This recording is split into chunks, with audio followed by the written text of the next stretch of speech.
My father, because they paid by cheque, their total bill for staying here, dinner and staying overnight, was £42.13 and sixpence. And he wrote to the bank manager and said, could we have the cheque back as a memento? And we have this wonderful letter from the Midland Bank at the time.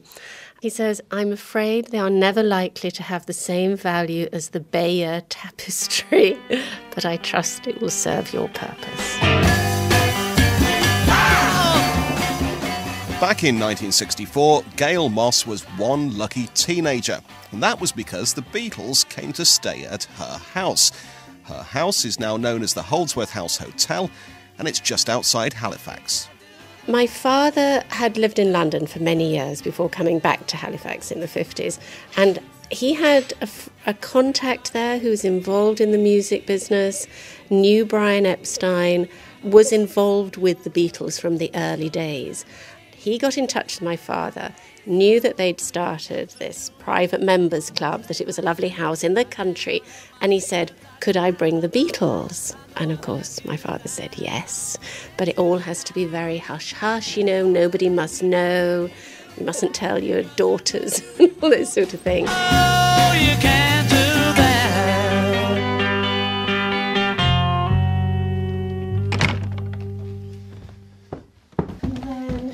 The room, which is now an office, was where my sister and I slept, our bedroom, and we gave this up to John and Ringo. Tight So squeeze. they slept in here. Yes, it did. I'm sure it is. No graffiti on the walls then or anything? No, sadly. They didn't sign their name. We would never have pasted it. The Beatles stayed at Holdsworth House after playing a concert in Bradford. They got there safely because a rumour was circulated, an incorrect rumour, about the band staying at the Raggles pub in Queensbury on the edge of Bradford. They'd have had a very peaceful night. As you know, no ensuite bathrooms.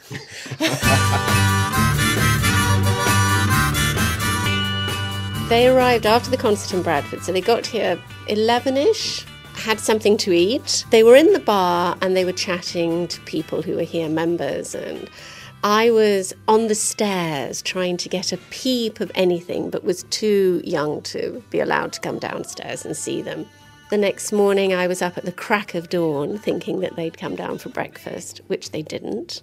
By 11 o'clock, still no sign of them. And I was nearly in tears because I could see that the cars were pulling up outside and that they were going to go.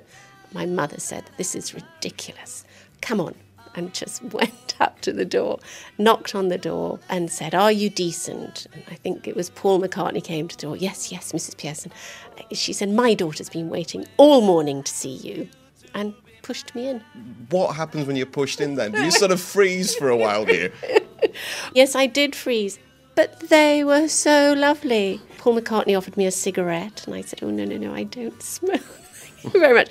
And then we were chatting about I think he said to me, where did you go on holiday? To be, my sister, who was only 7, she hid because she was very shy.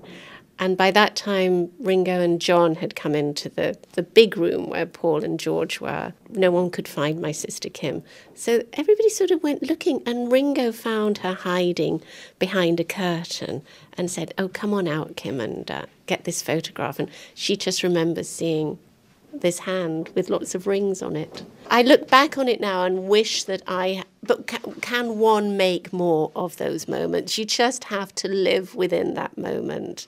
I'm only sleeping, take one. When